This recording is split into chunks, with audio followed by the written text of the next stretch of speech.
Hello, ladies and gentlemen. Welcome back to Capital Carnage. I am Ken Carnage, and today I want to thank you for joining me as we go over the Eighth Amendment, number 8 in the Bill of Rights. And getting right into it, it says excessive bail shall not be required, nor excessive fines imposed, nor cruel and unusual punishments inflicted.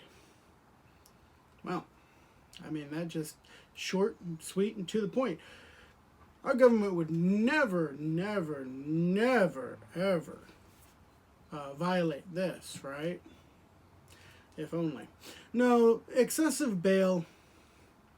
You don't hear a lot about that one, but believe it or not, yes, there are instances where you might consider the bail setting excessive. Beyond that, you also have the excessive fines imposed. You could make an argument that in some cases there are excessive fines imposed.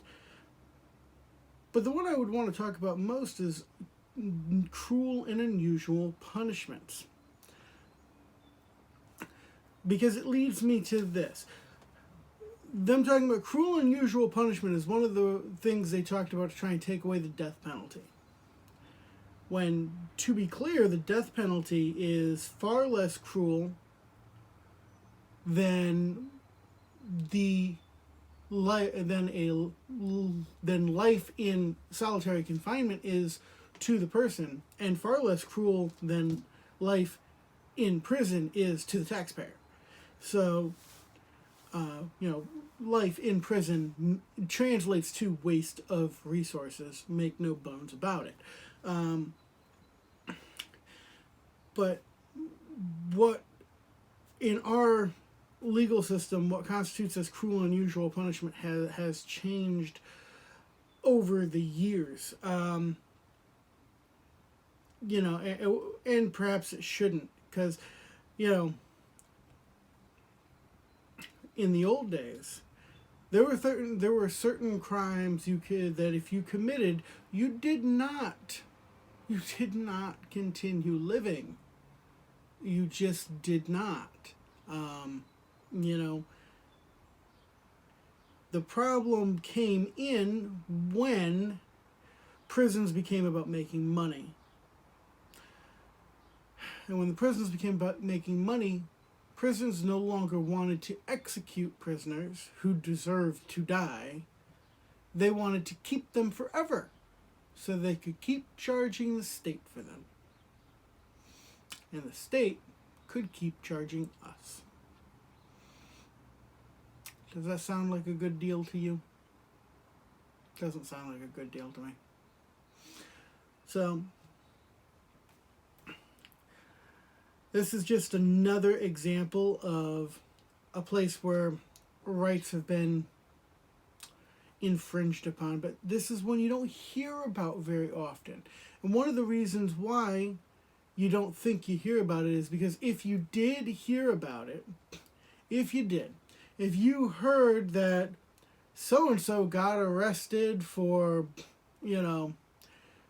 vandalization, vandalized, who knows, vandalized a statue in town square, okay, and being held on a $5,000 bond.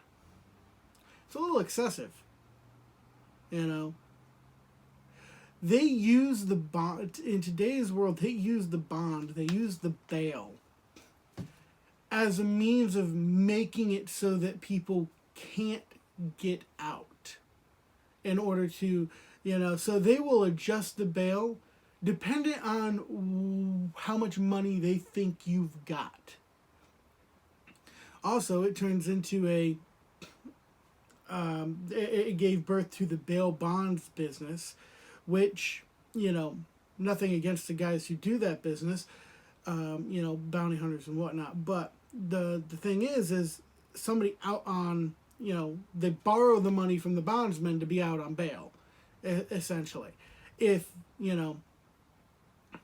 So therefore, because that exists, people are less likely to actually stand up for their Eighth Amendment rights, because instead of going, I don't have that kind of money, you can't do that to me, or you can't do that to my son, he doesn't have that kind of money, or you can't do that to my father, we don't have that kind of money. Instead of that, they just go, oh, well, at least there's a bail bondsman, So yeah, on one hand, at least there's a bail bondsman. On the other hand, all it does is allow the state to run the bail prices up, essentially without any check on their behavior. And the last thing you ever want is to have a government that doesn't have a check on its behavior. So, and then the excessive fines imposed. It's interesting the way fines are worked out, because when you have it's just stop and think about this for a second. You get a ticket for not wearing a seat belt. Now that is a fine. The ticket is a fine.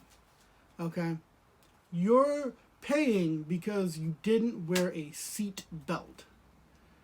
Who do you hurt by not wearing a seat belt? The answer is no one. The only person you are potentially hurting by not wearing your seatbelt is you. Yet the state wants to penalize us for that. The state wants to get, the goal of the state is to get deep inside of your life and be able to dictate everything and anything you do, from the food you buy to the whether or not you use the safety equipment that's at your disposal.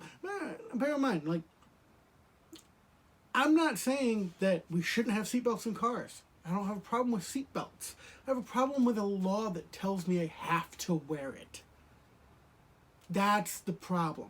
I have a problem with a law that dictates to me what I can and cannot do over something so mundane as wearing a freaking seatbelt.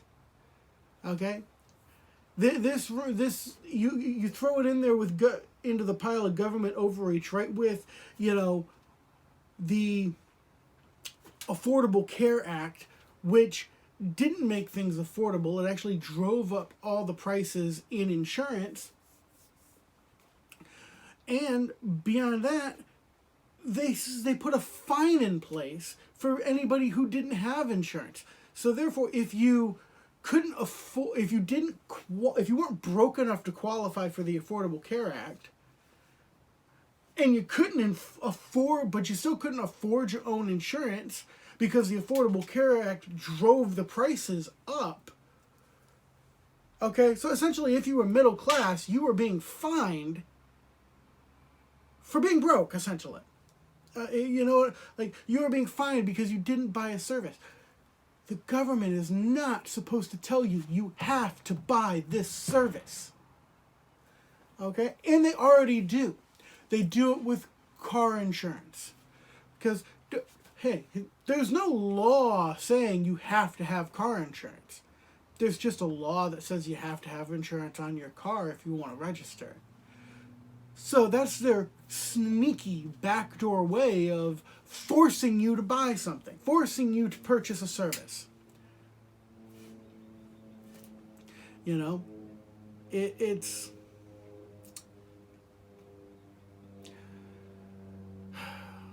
so many people are not paying attention to the things our government does and has been doing for a long time. It's not like we just woke up here, guys. Politicians have been moving us this way for decades, okay? If not more. Okay, yes, I'm not saying that every politician we've had has been bad. I'm not saying every president we've had has been bad. I'm not saying that. But make no mistake, we've had some bad ones. And even some of our good ones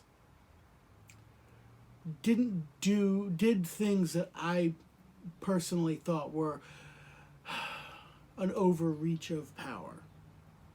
So it's one of those things. More than one thing can be true at once. Okay?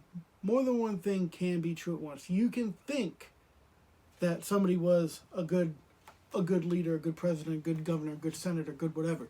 You can think that, but still think that not everything they do is right.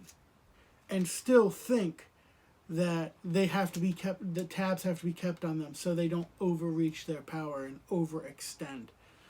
You know, if you want a clear-cut example of what happens when a government is no longer beholden to the people, if you want a clear-cut example of what happens when the government is no longer afraid of its people, you can look at what's going on in China right this second. Okay? With this coronavirus, they're not taking care of people properly. Okay? Yeah, in some places you've got people quarantined in medical facilities, sure. But in some places, the more rural places, they've literally just rounded people up, quarantined them away. They're not even giving them medical care. They're just waiting for them to die.